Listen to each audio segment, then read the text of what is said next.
Madame, Messieurs, bonjour. Merci de suivre ce dernier numéro de la semaine de votre magazine Kiosque. Nous sommes vendredi 8 septembre 2023. À l'affiche ce matin, Mathieu Stakizala sera face à Isaac Bakoukou et Eric Izami. Et l'actualité en République démocratique du Congo, c'est 26 ans après le décès du deuxième président du pays, le maréchal Mobutu Sese Seko Kukuwendu Wazabanga, et les chefs de l'État. Félix Antoine Tshisekedi Tshilombo a pris part hier à la cathédrale Notre-Dame du Congo à la messe d'action des grâces organisée en mémoire de Mobutu Sese Seko, le feu maréchal Mobutu. Alors, autre sujet d'actualité, ce matin en République démocratique du Congo, nous allons parler processus électoral avec les débuts demain des dépôts de candidatures pour la présidentielle. C'est donc demain, et au niveau de la centrale électorale, cette polémique, la suspension du secrétaire exécutif de la Commission électorale nationale indépendante, Toto Mabikou, qui a été suspendu pour faute lourde. Que cache cette décision, bien qu'au niveau de la CENI, on minimise un peu cette information? Nous allons en parler avec nos invités qui sont là dans ce plateau. Mathieu Stakizala, bonjour monsieur l'économiste. Je vous remercie madame, je remercie aussi les compatriotes qui sont dans ce plateau d'aujourd'hui. Vous savez, nous sommes au mois de septembre. Oui. Il ne nous reste même pas 120 jours pour que l'année puisse partir. Et ça commence avec des bonnes choses, parce que vous parlez de celui qui a fait beaucoup de temps en démocratie du Congo, le fait maréchal Mobutu. Nous sommes de cette génération. On a connu tout ce qu'il a fait dans ce pays. Nous allons en parler. Je vous salue d'abord. Je remercie les journalistes parce que vous êtes en train de faire le travail noble pour la République démocratique du Congo. Voilà, monsieur l'économiste, dans votre secteur, on a suivi la production locale de carreaux et des faïences sur place en République démocratique du Congo. Quel impact ça peut avoir sur l'économie? Oui, vous savez, le BTP, le travaux publics ou le bâtiment, c'est parmi le secteur qui relance l'économie. Mais malheureusement, nous, on a fait presque 40 ans en République démocratique du Congo, le secteur du BTP, on a laissé de côté l'informel. Qui construit des maisons aujourd'hui en République démocratique du Congo? Parce que l'usinage, il faut avoir en face les consommateurs. Mais le consommateur ne peut pas être uniquement particulier. Il faut avoir aussi des entreprises qui achètent à l'usinage. Mais ironie de l'histoire, les entreprises qui achètent, il n'y en a pas beaucoup. Il n'y en a pas assez. Il faut maintenant qu'on puisse faire beaucoup de réformes dans ce secteur. Et puis même le financement. Parce que la maison ne peut pas se construire. Aujourd'hui, j'ai des $1000, j'achète des briques. Et le lendemain, vous voyez, il y a beaucoup de maisons inachevées en République démocratique du Congo. Pourquoi? Parce qu'on n'a pas mis ce secteur en exergue. Le seul secteur que le Congolais a fait aujourd'hui, c'est uniquement le mine. Or, tout le monde doit se dormir. Tout le monde doit avoir une maison. Donc, je crois que nous avons un ministère des Travaux publics. Le ministre doit apporter des améliorations dans ce secteur. Nous devons avoir plus d'entreprises dans ce secteur. Et lorsqu'on va avoir plus d'entreprises, et cet usinage de Maluku va avoir sens. Sinon, on risque de connaître l'éléphant blanc. Vous savez, l'idéologie de Maluku, l'éléphant blanc. Parce qu'il n'y avait pas des entreprises qui pouvaient acheter. Et en économie, il faut éviter de faire l'éléphant blanc. On gaspille l'argent, et puis après, il n'y aura pas d'essor. Donc il faut réformer le secteur, le BTP, en République démocratique du Congo. On ne peut plus permettre à chaque individu de construire des maisons. Il faut que les maisons soient construites par des entreprises. Et vous allez voir que les constructions anarchiques vont finir en République démocratique du Congo. Aujourd'hui, il y a des constructions anarchiques. Vous voyez quelqu'un, vous avez vu les maisons, la photographie des maisons construites à l'époque où le secteur était professionnalisé. Les métiers, tout ça, ainsi de suite, tout était avec la même forme. Mais aujourd'hui, on voit quelqu'un qui dépasse un autre, où il va mettre l'eau, on ne comprend rien.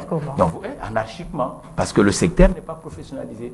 C'est bien, il faut une production à l'intérieur de la République démocratique du Congo, mais elle doit être suivie par des commandeurs. C'est ce qu'ils vont acheter. Sinon, quand il ne va pas avoir beaucoup de clients, le prix augmente. C'est ça le petit souci. Hein. Voilà. Les matériaux de construction produits localement coûtent cher. Tout ce qui est produit en République démocratique du Congo est cher. Parce que les autres productions sont subventionnées. Subvention étatique par la fiscalité, subvention par de crédit, subvention par ceux qui achètent. Et nous ne devons pas échapper à faire des grands travaux. Parce que si nous voulons relancer le secteur de la pierre en République démocratique du Congo, il faut les grands travaux. Pour qu'on relance les entreprises.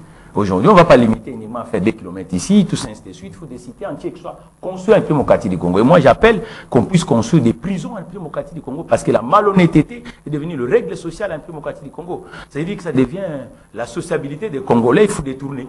Il faut arrêter les gens. Merci, M. Takizala. Alors, Eric Izami, bonjour, Eric. Bonjour, Madame Gisèle. Bonjour aux co-débatteurs. Bonjour surtout aux téléspectateurs qui vont nous suivre. Merci de l'invitation. Nous sommes là et nous allons parler de tout ce qui va être aligné comme sujet. Et le dernier invité, c'est M. Isaac Bakouk. Bonjour, Isaac. Bonjour. Nous allons saluer mes co-débatteurs et saluer toutes les téléspectatrices et téléspectateurs qui vous suivent à travers le monde. Et effectivement, mes frères du Grand Équateur en général et en particulier de l'Équateur, ainsi que mes compatriotes de Bolomba, les territoires auxquels je suis candidat, et la ville de la Mbandaka. campagne ici. Hein. Désolé. Nous allons parler des élections. Oui. Personne ne va y échapper. Alors, merci pour tout ça. Et je voudrais simplement interpeller le service de curage de l'OVD. Aujourd'hui, Itaga Uleri, c'est devenu un lac.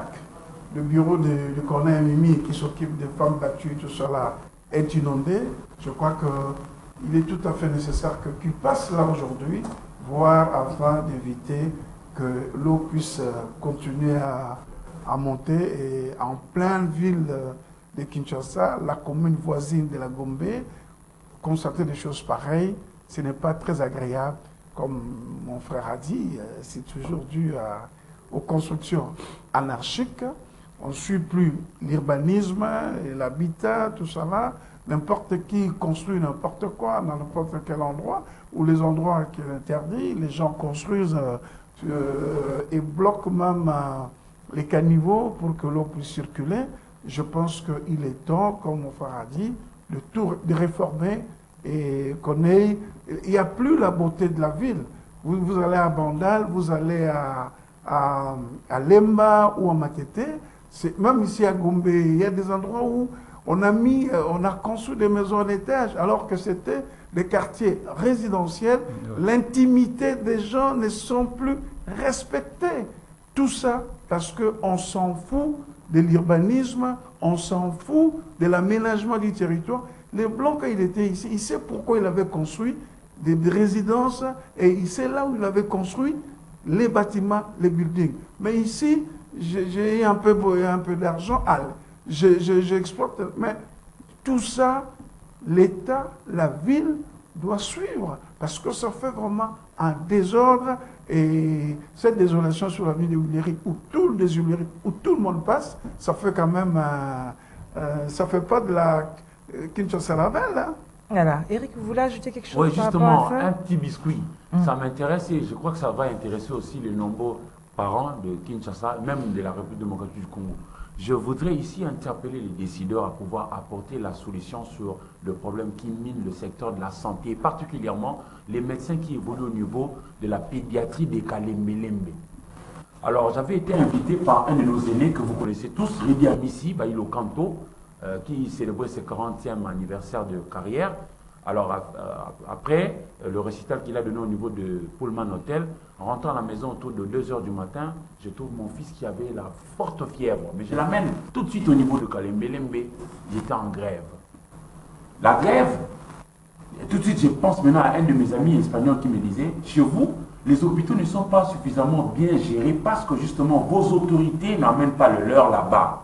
Les jours où toutes vos autorités commenceront à amener leurs femmes dans vos maternités, dans vos hôpitaux, ou leurs enfants dans vos écoles, etc., elles seront contraintes, ces autorités-là, à faire arranger cela. Voyez l'avenue qui mène vers la pédiatrie de Kalembe-Lembe. Ça porte le nom de Kalembe-Lembe. Cette avenue-là est détruite complètement. Nous sommes à Kinshasa, là où Dieu nous a dotés de Kinsuka. Kinsuka et Botaramabanga tous les jours. Mais nous manquons de route. Faisons un effort pour apporter la solution aux problèmes de médecins, parce que la santé nous permet d'être debout. Même pour venir à l'émission ici, il faut que je sois en bonne santé. Alors nos enfants, j'imagine qu'il y en a d'autres parents qui peuvent subir le même sort. Je voudrais vraiment que l'on apporte la solution aux problèmes des médecins, et puis que l'on fasse aussi un effort à pouvoir quand même arranger cette route-là, et pour que nos enfants vivent en bonne santé. Et sinon, S'ils ne sont pas en bonne santé, nous ne serons même pas les envoyer à l'école pour apprendre le monde de la science et développer ce pays. Je plaide vraiment que l'on apporte la solution à ces problèmes-là de médecins, parce que souvent nous mettons en exergue les serments d'Hippocrate qui exigent à un médecin de ne pas abandonner un malade.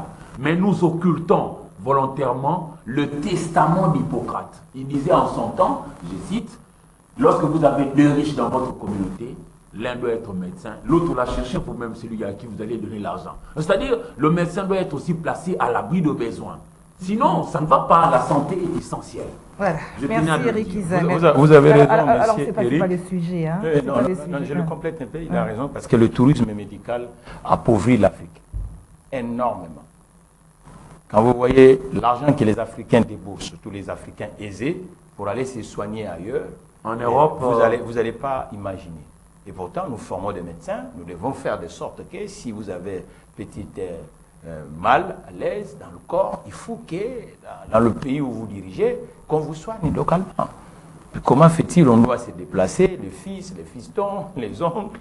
Et pendant ce temps, l'Afrique requiert. Donc il faut qu'on développe le secteur de la santé publique en République démocratique du Congo pour que les gens puissent se soigner. Les bâtiments sont là, les gens sont formés, sont là, il faut mettre des moyens. Et puis, mutuelle, pour que les gens puissent être bien soignés sur le travail aussi chez eux.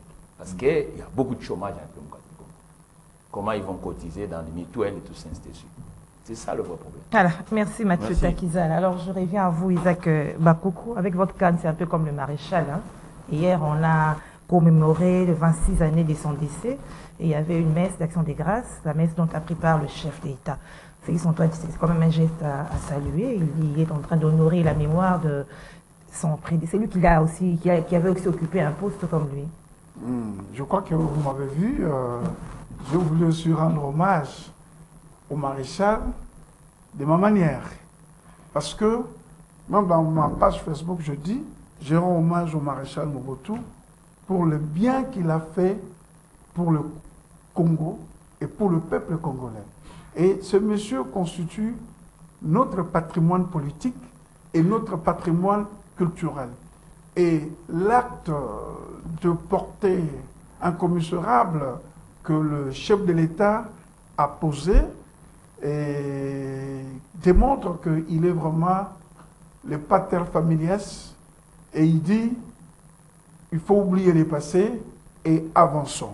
La présence du chef de l'État, Félix Antoine Tshilombo, démontre aujourd'hui que non, il a besoin de la réconciliation et l'unité du Congo et l'unité des peuples congolais pour sauver ces pays qui fait l'objet de convoitises de tous les charognards. C'est pas qu'il veut s'attirer la sympathie à quelques. C'est pas qu'il veut s'attirer la sympathie à quelques mois de la tenue des élections. Il n'a pas besoin. C'est un fils maison. Son papa et le maréchal Mobutu, c'est des amis, bien qu'ils ont eu des rapports politiques, mais ils sont restés des amis. Ils ont toujours su dissocier la politique et l'amitié. Quand le fait président Etienne Tshisekedi est parti à Roquebrune Cap Martin, vous avez vu comment ils se sont salués et comment ils se sont tenus. Ils n'ont pas oublié qu'ils sont des adversaires politiques. Donc, il faut toujours mettre dans notre conscience que non, nous sommes des adversaires politiques, mais il y a l'amitié, il y a la famille. Vous comprenez? Et l'acte qu'il a posé, il a vraiment d'une portée, que je dis vraiment, d'un homme d'État, un vrai père de famille. Il veut la réconciliation de tous les Congolais et il veut l'unité de ces pays. Ce pays, c'était un paradis, il fait l'objet de convoitises de tout le monde. Et si le président devient un dénominateur commun diviseur, ce sera l'occasion pour ces gens qui ont vu ce pays pour mettre le pied. Moi, je pense que l'acte qu'il a posé, et beaucoup de Congolais doivent, parce qu'il est mieux placé.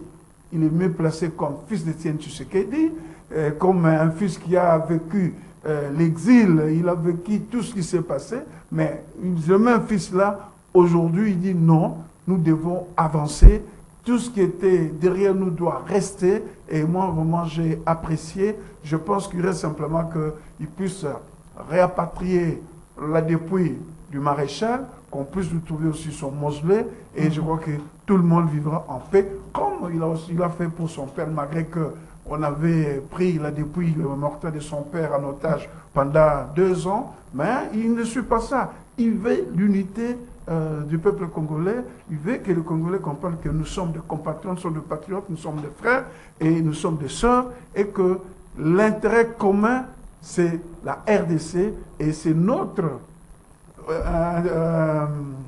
dénominateur commun, c'est la RDC. Et j'ai apprécié, et je l'encourage à ce sens-là, d'aller beaucoup plus loin pour garder cette unité que Mobutu qui disait « Je sacrifiais ma jeunesse pourvu que je fasse même un pacte avec les diables pour préserver l'unité de la RDC ». On suivait en attendant, mais aujourd'hui, ce sont des choses que nous devons toujours répéter, conserver ça pour sauver ce pays qui fait l'objet. Merci Isaac. Alors, Eric Izami, ces derniers temps, on voit les chefs d'État multiplier ces actions d'hommage, d'enchaînement aux personnalités qui ont marqué l'histoire du pays. Comment est-ce que vous percevez cela? Ben, moi également, je salue cela. Parce que chez nous, généralement, aujourd'hui, dans le mental collectif, on a du mal, généralement, à reconnaître les talents des uns et des autres. C'est un défaut. Vous verrez quelqu'un, je prends ici un cas, parce que de tout ce que nous avons comme richesse, la richesse à laquelle notre population a accès facilement, c'est la musique. Vous verrez quelqu'un qui n'a même pas une seule chanson, mais il va se présenter sur un plateau de télévision, commençant par exemple à insulter un Kofi Olomide. Mais nous aussi, journalistes, nous devons faire attention. Quand quelqu'un vient développer un discours haineux, discourtois, vis-à-vis de ceux qui ont marqué positivement la nation, vous devez recadrer. Monsieur, quelle chanson avez-vous déjà écrite et qui a fait tabac ici pour que vous veniez insulter un monsieur comme Kofi qui en a autant? Voilà ce que nous devons faire. Ramenons ça dans la politique. Mobutu, quoi que l'on dise, je suis aussi de ceux qui pensent que, in fine, son action a été négative. C'est-à-dire qu'il a eu 32 ans de pouvoir, il a eu la gloire, les hommes, les temps. Je ne sais pas si nous aurons un seul chef qui sera aimé à la hauteur que nous avions donnée au président Mobutu. Mais nous n'avions pas prospéré pour autant, hein, pour être sincère. Mais même dans son échec-là, jusqu'aujourd'hui, personnellement, je ne vois pas encore celui qui a mieux travaillé que le président Mobutu. Oui, je vous pose une question. Vous gardez Bunagana toute une nuit à vous. Comment vous le faites sous Mobutu? Vous n'oserez pas. Même si vous ne priez pas, dans le mental collectif du Zaïrois, il était admis que le plus grave de péché, c'est celui de tuer.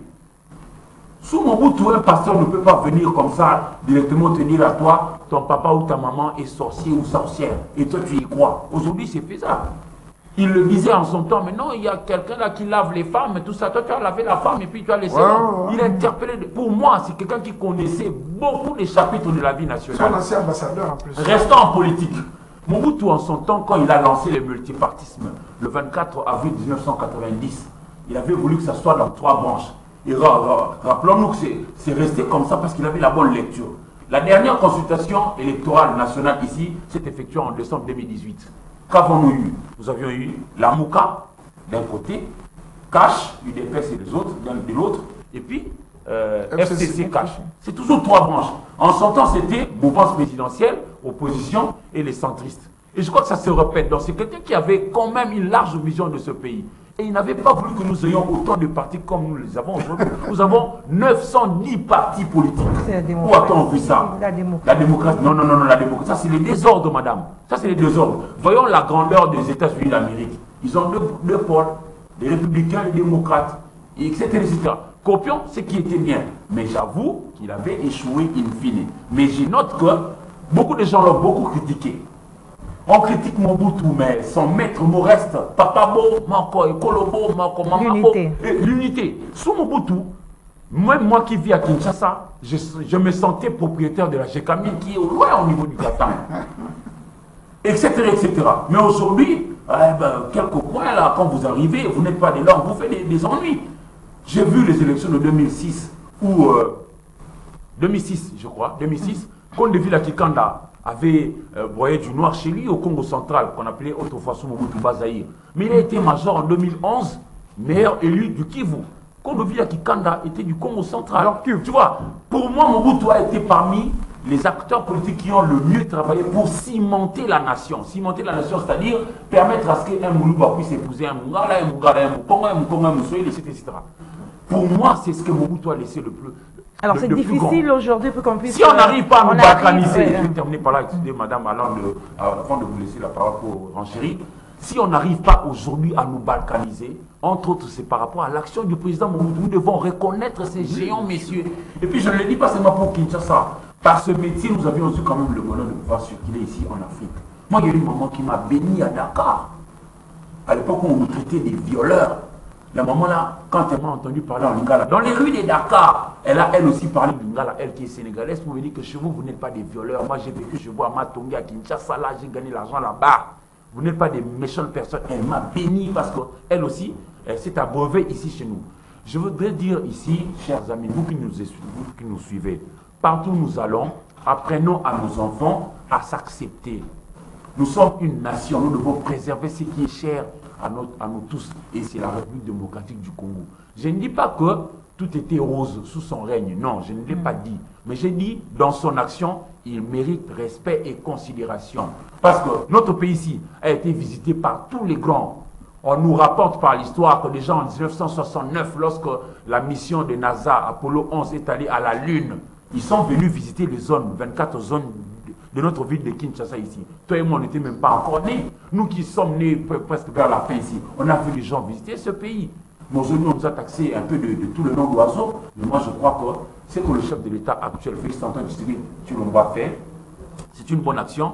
Déjà, je voudrais que si jamais il lui arrivait de rempiler, c'est-à-dire d'avoir le deuxième mandat, qu'il fasse ce que moi j'appelle l'offre politique. Qu'il ne nomme pas des gens parce qu'ils sont des l'UDPS. Non. Qui nomment pas les gens parce qu'ils sont des X ou Y partis, non, mais qui nomment des gens par rapport à leurs compétences. Aujourd'hui, moi, je suis malheureux de constater que même dans nos entreprises publiques, c'est politisé.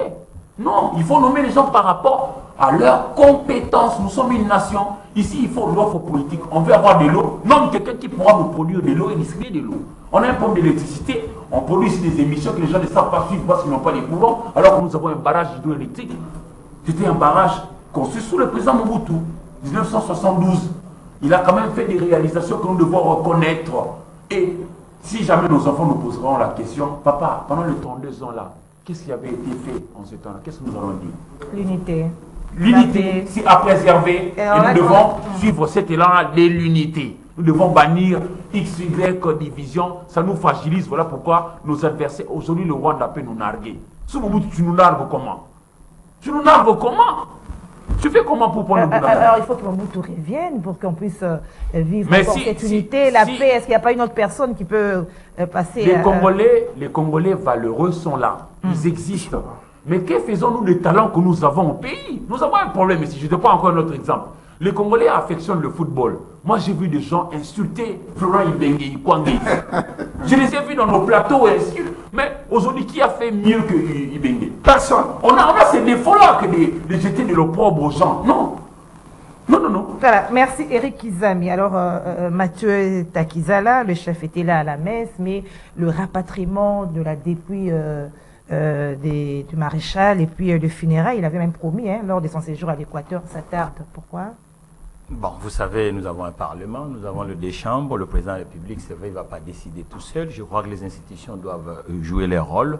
Mais qu'est-ce que je retiens à cet homme qu'on appelle Joseph Désiré Mobutu? C'est d'abord l'homme de la méritocratie républicaine. Vous comprenez qu'est-ce qu'on appelle méritocratie républicaine? Aujourd'hui, il y a un repli identitaire dans ce pays. Ça veut dire que, parce que je suis natif, Bandundu, si je vais être député, il vous donne. Nous avons un seul drapeau, nous avons un seul passeport. Logiquement, tout Congolais, là où il se retrouve, peut représenter les autres dans l'espace public. Le maréchal Mobutu, c'est pas les années de Chanchard, d'Aïpen-Sélé. L'économie, la petite économie existait. Le maréchal Mobutu, c'est des grands hommes d'entreprise. Des grands hommes d'entreprise. Il y a eu des Congolais, et profession chef d'entreprise, mais qui se baladaient en avion. Mais aujourd'hui, on va chercher avec nos regards. Donc, normalement, on ne peut pas prôner d'être un grand républicain et de ne pas avoir des acteurs économiques capables à se transcender pour que la méritocratie républicaine revienne dans l'espace public. Aujourd'hui, la sociabilité des Congolais, nous le faisons uniquement avec l'instrument qu'on appelle la politique. Non, c'est dit n'importe quoi. C'est-à-dire que logiquement aujourd'hui, c'est ce que j'ai toujours demandé au président Tshisekedi, il doit aussi aimer l'entreprise, il doit travailler avec le chef d'entreprise, il doit créer le chef d'entreprise. On ne peut pas continuer toujours qu'avoir les politiques. Il y en a beaucoup. Mais il faut aussi, aux côtés du président Tshisekedi, si il a compris ce que le maréchal Mobutu faisait dans ce pays, on doit avoir l'émergence des grands hommes d'entreprise dans ce pays. Les hommes qui sont là pour nous permettre que la misère sociale recule. Mais à chaque fois, vous avez tout Congolais maintenant, aujourd'hui on attend quoi? Les nominations publiques. Une nation, ce n'est pas ça. Et il y a des gens qui sont sur le terrain. Financer les entreprises. Union bancaire des banques, IZB on appelait à l'époque, a permis aux aînés comme le vieux Mokia d'être utiles dans cette société et de permettre que ce pays puisse avoir des hommes forts. Vous trouvez-vous normal qu'aujourd'hui, on compare par exemple le baromètre social du côté économique, on nous dit toujours que ceux qui sont venus d'ailleurs sont habiles plus que nous. Mais c'est une insulte collective. C'est pas normal. Donc tous les Congolais qui ont fait l'économie, l'école de commerce, qui ont fait Polytechnique, donc ces gens-là ne sont pas habiles. Donc c'est ceux qui sont venus ailleurs, même peut-être, si on regarde, ils n'ont même pas le certificat d'école primaire. Mais c'est eux qui sont maintenant puissants ici. Or, à l'époque du maréchal, on avait en face les autres, mais les Congolais aussi, les manias d'affaires existaient dans chaque province. C'est ce que moi je dis, méritocratie républicaine. Évitons qu'on fasse une nation où pour réussir, il faut chercher le mandat public. Non, ça c'est pas la République. Il faut qu'aujourd'hui le gouvernement, j'ai toujours dit, ce gouvernement est large. Faisons un gouvernement de 15 ministres. Mettons de l'argent dans l'économie. Le président Tshisekedi avec les alliés, les Jean-Pierre, tout ça, ainsi de suite, ils doivent se réunir. Nous sommes en plein 21e siècle. De faire un petit gouvernement. Il y a 58 bâtiments sur l'espace de Kalina. Où les ministres, si nous prenons les résidences des ministres, si nous prenons tout ça, ainsi de suite, mais c'est de l'argent. Si on économise 40 ministères, vous imaginez, si on injecte ça dans l'économie productive, est-ce qu'on fera pécher? Si on réduit même les émoluments de la partie publique, les députés, le sénateur, l'effort doit être de tout le monde. Lorsqu'on dit un député, par exemple, il gagne, je ne sais pas combien il gagne, vous-même vous savez, les journalistes, mais qu'on baisse même à l'hauteur de 25%. Parce que nous avons aussi de crise à l'Est là-bas. Là. Il faut qu'on finance ça. Le président Nana Akufo avait fait ça. On dit, bon voilà, nous sommes en période de crise, on baisse les émoluments. Moi-même, le président de la République, vous retirez 30%. Et c'est le symbolique qui doit exister. Et c'est comme ça que vous allez voir que tout Congolais, et je demande au président Tshisekedi, il va recevoir, je crois, le chef d'entreprise, j'espère qu'il va m'inviter, parce que il faut qu'il reçoive ceux qui ont des entreprises, le mania d'affaires, on discute, et qu'à la sortie de ce bureau, la population doit comprendre que oui, maintenant ça change dans ce pays. Parce que c'est pas normal que quelqu'un qui étudie, il reste dans la rue. Si on est Kinshasa, et à l'époque de maréchal, le travail était ici. Le jury a plus de travail. Il est où le travail? On nomme les gens à la tête des entreprises publiques, on ne sait même pas, même les bâtiments, même pas, ça, même les logos des entreprises. C'est-à-dire quoi, vous tous, vous êtes en train aujourd'hui d'inventer. Donc, non, écoutez, à son départ, on a beaucoup critiqué. Tout ce que l'homme fait ne peut pas être parfait. Mais nous devons comparer. Il faut ce qu'on appelle les études comparatives. Par rapport au moment, par rapport à la grandeur de ce pays. Et par rapport à cette ingéniosité, nous avons une démographie, madame. Il y a des nations qui cherchent des démographies, comme nous avons 65% de la population. Vous savez, le premier richesse de ce pays, c'est la population. Mais comment on n'arrive pas à canaliser cette masse-là, qui doit créer le miracle? La Chine, s'ils sont forts, parce qu'ils ont misé sur la population, ils ont mis tout le monde au travail. Et aujourd'hui, ils deviennent puissants. Donc, on peut plus continuer à laisser les gens dans la rue. Cher président, le mois d'octobre, vous allez recevoir les chefs d'entreprise. Finissons cette règle des syndics patronales. trions les gens secteur par secteur. Les gens qui ont des sociétés. Il a entendu, alors on parle d'élection. Déjà demain, c'est le début des dépôts des candidatures pour la présidentielle. Il y a déjà combien de candidats là? Félix, Batata moi, je voulais d'abord, merci beaucoup. Moïse Katumbi. Je voulais revenir à une chose. Ce qu'il dit là est vrai, certaines choses qu'il faudrait réformer. Oui, effectivement, moi je suis acteur politique, je suis chef d'entreprise, je suis dans l'agriculture.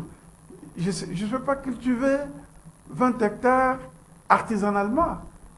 Le rendement n'atteindrait pas l'espérance attendue. Donc, il faut qu'on prenne les choses à la main, de pouvoir financer, discuter avec les entrepreneurs et discuter avec les entrepreneurs. Là, nous, au secteur agricole, quand on apprend que bon, les gens vont chercher le maïs à l'Afrique du Sud, machin, c'est une insulte pour un pays qui était le premier producteur de cacao, le premier producteur de café, de l'huile de palme. La Malaisie dont on parle et qui nous fournit l'huile de palme aujourd'hui, il est parti à l'INERA, à Yangambi, à Bengamisa, va chercher des trucs comme ça. Aujourd'hui, moi, j'en vois plus de 200 hectares, mais je suis incapable de faire même 30, parce que aujourd'hui, l'agriculture d'aujourd'hui, elle est mécanisée. Et une agriculture mécanisée, le rendement est très positif. Donc, il faut ça et ce sont des choses qu'on va faire ça en 2024, quand notre candidat sera C'était pas possible en 2023. Vous avez parlé de beaucoup de partis. Oui, mais il n'y a même pas de partis qui ont fait ce que leur père a fait. Moi, je vis les cadres, le DG ou le ministre, il ne sait pas tenir une coupe de champagne. Et je dis, mais aujourd'hui, il faut faire renaître le col du parti. Mais vous pouvez donner cette école du centre, tout cela, pour former aussi les gens, quelqu'un qui est nommé ministre, qui est nommé DG ou administrateur, de savoir comment se tenir, comment les couleurs des habits qu'il doit porter. Ici, vous voyez les ministres, ils portent n'importe quelle couleur, mais il est dans la logique. Il y a des couleurs bien prévues. Oui, ce sont les choses que c'est le protocole. À l'école du parti, on était encore très jeunes. L'Institut Vakandarabo. Parce que quand vous êtes nommé, vous allez là-bas. On vous apprend comment se tenir à table, comment tenir les couverts, comment... tout ça, c'était des formations d'une semaine, 2 semaines. Il le faut aussi parce que parfois, quand vous voyez des gens qui sont venus s'amasser... Alors ma question... Moi, je suis content parce que le calendrier électoral est respecté. Jusque-là. Oui, jusque-là est respecté. Et d'ailleurs, on nous a fait 3 cycles électoraux. Et aujourd'hui, on parle des municipaux. 3 cycles électoraux. On a fait que les présidentielles, provinciales et nationales. Donc, c'est quelque chose à féliciter. Il n'y a que un seul dialogue. Ce sont les élections. Et celui qui veut être au destin de diriger ce pays, c'est le moment. Sur le moment, arrêtez de nous amener dans les dialogues. Nous avons vu les limites des dialogues. Le dialogue cadre, c'était le dialogue de Sun City, où on a balisé, il y a eu un canevas, et que ce canevas, on l'applique jusqu'à aujourd'hui. Moi, je suis content qu'aujourd'hui, celui qui est candidat, qu'il aille à la CENI déposer, mettre la caution, et le 20 décembre, on va, les peuples congolais qui vont choisir. Des bonnes élections, hein, comme a dit Didier Rendexa, Denis Kadima. Je vais vous dire une chose. Il ne suffit pas d'organiser des élections, mais les résultats doivent être acceptés par tout le monde. Il a rappelé à Denis Kadima. Ce sera peut-être les meilleures élections. Peut-être que ce sera les meilleures élections. Parce que quand moi j'attends un Nanga qui va dire n'importe quoi, alors que la loi portant organisation et fonctionnement de la CENI, Nanga, président de la CENI, il est indépendant. Mais Nanga, étant le président de la CENI, il a violé constamment la loi organique sur la CENI. Il n'a pas publié les résultats bureau par bureau. Il fait partie dans un regroupement, et comme il n'est pas passé ministre, frustré, il est devenu aigri, et il s'est fait un exilé forcé. C'est archi faux. Parce que la loi dit, la CENI, c'est un organe indépendant. Donc, seul Nanga peut décider qui est élu président de la République, qui est élu député national, qui est élu député provincial. Et aujourd'hui, pour distraire, et pendant tout le temps, Nanga n'a pas ouvert la bouche, depuis 2018, n'a pas ouvert la bouche, avec un conflit d'intérêts, ancien président de la CENI, et il devient candidat président de la République, et puis il vient dire non, il va dire des choses, il va dire des choses. Nous, le Congo, ne sommes pas des dupes. Moi, je dis peut-être ça sera les meilleures élections que nous n'avons jamais eues. Mais de toute façon, dans les élections, ceux qui ne sont avec pas les contestations, il faut revoir les luttes électorales avec des cartes dont les photos même ne se voient pas. Même aux États-Unis, Trump a contesté Biden. Même aux États-Unis, Mélenchon avait contesté.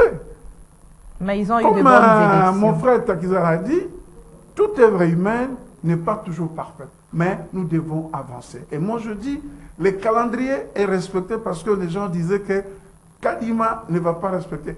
Kadima a un défi à relever.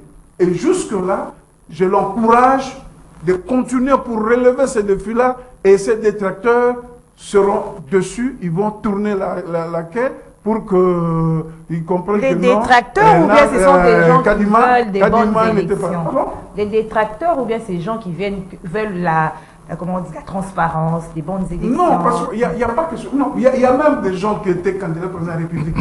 Vous savez, en politique, il faut voir un poids politique. Quand vous prétendez avoir été élu président de la République et vous n'avez même pas 10 députés, c'est comme vous dites que non, vous gagnez 10 000 $, mais vous avez une moto.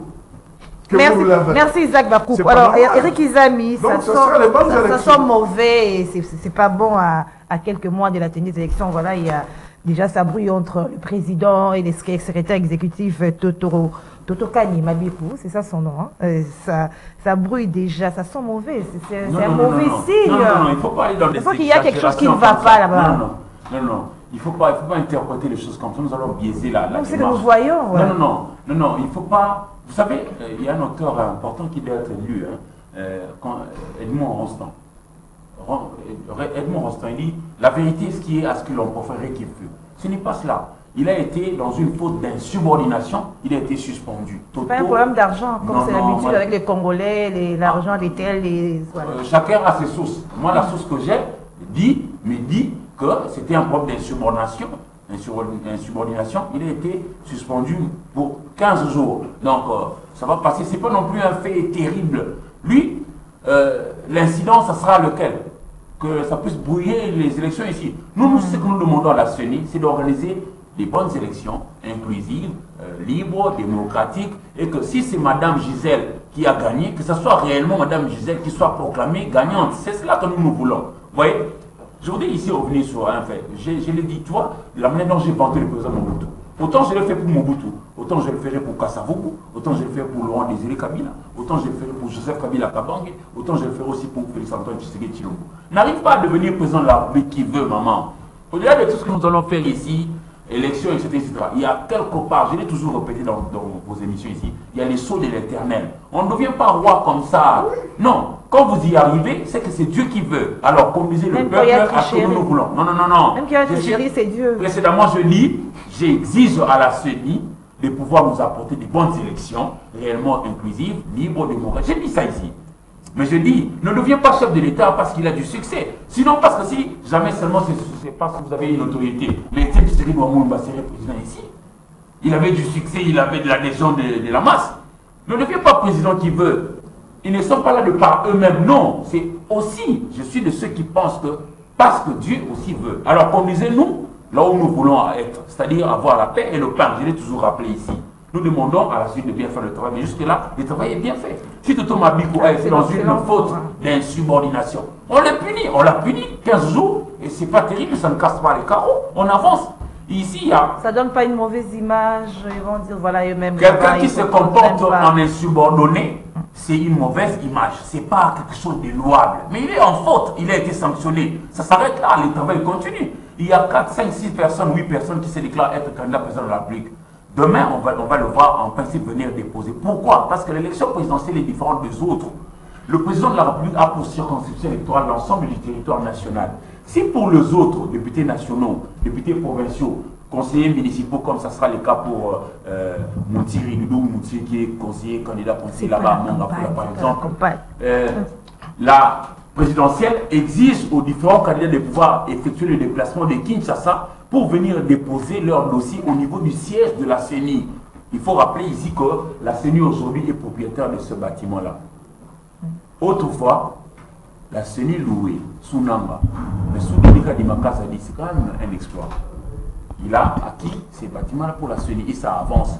On va en principe attendre les différents candidats potentiels à venir déposer. Au nombre des candidats déjà qui se sont prononcés, il n'y a qu'une seule dame. C'est Marie-Josée Ifokou Tampouma. Elle a été également la seule dame qui a été candidate en 2018, en décembre, lorsque nous sommes allés aux élections. Il y a certainement le président Tshisekedi Tshilombo qui est candidat à sa propre succession. Il y a Tony Kassus Kolamba qui était en son temps gouverneur de l'Équateur. Il y a Moïse Kassoum Bichapoué qui a déclaré être candidat. Il y a Madata Pogno Mapon qui a déclaré être candidat. Il y a Delis Sanga qui avait aussi donné ses velléités. Il y a Mouzitou Fomoti. Ah, il est aussi candidat. Je cite un peu le nombre de gens, de prétendants, mais on verra. Parce que le malheur de chez nous, c'est aussi quoi? On dit qu'on a ouvert le dépôt le 1er, mais on laisse le temps du 1er jusqu'au 8 pour traiter des contentieux, substitutions, retrait, tout ça pour la députation provinciale. Parce qu'il fallait quand même au niveau des justices trancher ce qui était en faute, ce qui devrait être élagué, tout ça. Mais à partir du 9, donc le demain déjà, la CENI commence à recevoir les dossiers des candidats présidents de la République. Il ne faudrait pas attendre le 8 octobre qui est le dernier jour. Mais il faut déjà le demain, si vous avez des velléités à pouvoir venir, venez avec votre dossier. C'est cela.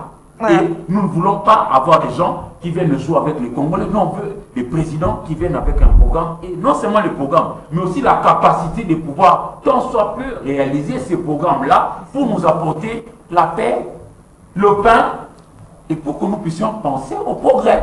C'est ça que nous voulons. Merci Eric. Donc il ne faut pas faire du problème des punitions des Toto Mabikou. Mais même si vous minimisez cela, on a vu en son temps Toto Mabikou, il a été contesté par rapport à sa désignation, il y avait du bruit, et puis ils sont de l'UDPS et tous. Je ne sais pas, qui chez nous a été nommé, il n'a pas été contesté. Même Nobutu que nous avions vanté tout à l'heure ici, vous l'avez fait mention, il a été contesté, mais moi je n'ai pas vu ceux qui ont critiqué de manière acerbe le président Mobutu faire mieux que lui. Tiens, il est devenu président à 35 ans. Vous qui êtes à la maison, vous qui suivez les âges, allons-y. Il était né le 14 octobre 1930. Le 24 novembre 1965, il devient président à 35 ans. 7 ans après, il construit le barrage hydroélectrique d'Inga. Quelle est l'infrastructure que nous avons dans la sous-région ici, qui est de la trempe d'Inga? Qui a fait ça? On parle trop, on critique les gens, mais dans la faisabilité, combien de gens ont critiqué ici? Vous avez donné l'exemple de Yibengé, non? Qui a mieux fait que Yibengé? Non, mais les critiques aussi valent de fois pour aider. C'est important que les critiquer, mais de critiquer de manière à aider l'autre à avancer. Chez nous, on critique parfois simplement pour nuire. Voilà, Mathieu Takiza, là. Ceci est mauvais. Votre analyse également, je crois que vous êtes la dernière personne à prendre la parole par rapport à le début de dépôt des candidatures. Et puis c'est cette suspension, parce que ce sont des gens de l'UDPS qui sont à la tête de la CENI, et puis donner cette image-là, c'est pas quand même bon à 4 mois des élections. La CENI, c'est une organisation, on dit indépendante, mais qui est représentée par différents belligérants, y compris les acteurs sauf nous les entrepreneurs, ne sommes pas là-bas. Il y a la société civile activiste qui sont proches plus du militantisme politique, qui sont présents, et les groupes religieux, et puis y compris les partis politiques. Or, que quand vous sillonnez dans le monde, même dans la démocratie avancée, on se voit que c'est le ministère de l'Intérieur qui arbitre ceux qui veulent déposer de candidature. Mais l'Afrique a choisi ce que nous sommes en train de faire ici. Moi, je crois que l'élection tout seul, sans comprendre les vrais problèmes socio-économiques de la République démocratique du Congo, le pays n'avancera pas. C'est pour cela que vous voyez dans des programmes des candidats, même au niveau municipal, dans des pays avancés, qu'est-ce qui se passe? On montre, et dans chaque secteur de la vie nationale, les candidats proposent quoi? Et les moyens, comment il va le trouver? Est-ce qu'il va baisser des impôts? Est-ce qu'il va augmenter des impôts? Est-ce qu'il va faire tout ça? Et ainsi de suite. Est-ce qu'ils vont s'endetter pour qu'ils puissent avancer? L'élection, ce n'est pas uniquement dire, voilà, moi je suis candidat, mais l'élection, c'est évaluer le vrai problème de la société congolaise. Nous sommes un pays avec un chômage qui avoisine 85% de la population active. Nous sommes un pays, l'infrastructure est en déficit. Nous sommes un pays, l'énergie, depuis les années 70, c'est pas autour de 20% des gens qui ont un courant électrique. Nous sommes un pays où les gens, aujourd'hui, les logements dignes en démocratie du Congo, c'est un vrai problème. Et tout ça, il faut évaluer dans des chiffres financiers pour dire, voilà, le Congo pour construire horizon 2050, horizon 2060, combien d'emplois on doit créer pour que le Congo revienne, qu'on quitte dans le régime de chômage de masse. Combien d'entreprises on doit créer. C'est ça aussi la mission d'un président de la République. C'est-à-dire qu'un président de la République, aussi l'équipe. Parce que c'est pas tout seul qui fera. Il doit avoir des collèges des économistes, des vrais économistes qui comprennent la société congolaise. Il doit avoir des juristes qui doivent cadrer les textes des lois. Il doit avoir des ingénieurs qui doivent réfléchir comment ils doivent construire un Congo neuf. Il doit avoir des médecins parce qu'on a parlé aujourd'hui de la médecine, ainsi de suite. Donc c'est un homme qui doit s'entourer avec des acteurs sectoriels pour qu'il essaye d'avancer la société congolaise. Mais donc, et ça peut pas être un club de gens où on vient directement, on vise tout le monde. Et vous savez, un jour, j'avais demandé Raphaël Genda, ici en ville. J'ai dit, ah, vous êtes venu avec Monze. Est-ce que tout de Monze, il y avait des gens qui aspiraient à être chef d'entreprise? Il dit, non. Tout le monde voyait uniquement ministre et ainsi de suite. C'est pour cela qu'il est allé prendre le vieux Janon Bemba heureusement, qui était mania d'affaires. Je crois qu'il faut, c'est ça aussi. Les hommes politiques doivent s'entourer aussi avec les autres experts sectoriels. Parce que la société est globale. La société, on ne peut pas le regarder uniquement, on peut pas regarder uniquement dans le zoom d'idéologie politique. Or, pourtant, ce qui répond à l'idéologie politique aussi, c'est l'approche sociétale. Les classes sociaux, mais aujourd'hui, ils sont plus là. Donc, je crois que les amis, en 2023, nous ne sommes pas 1914, il faut que ceux qui prétendent être présidents de la République, les déficits sont énormes, messieurs. C'est le moment de chercher des bonnes personnes.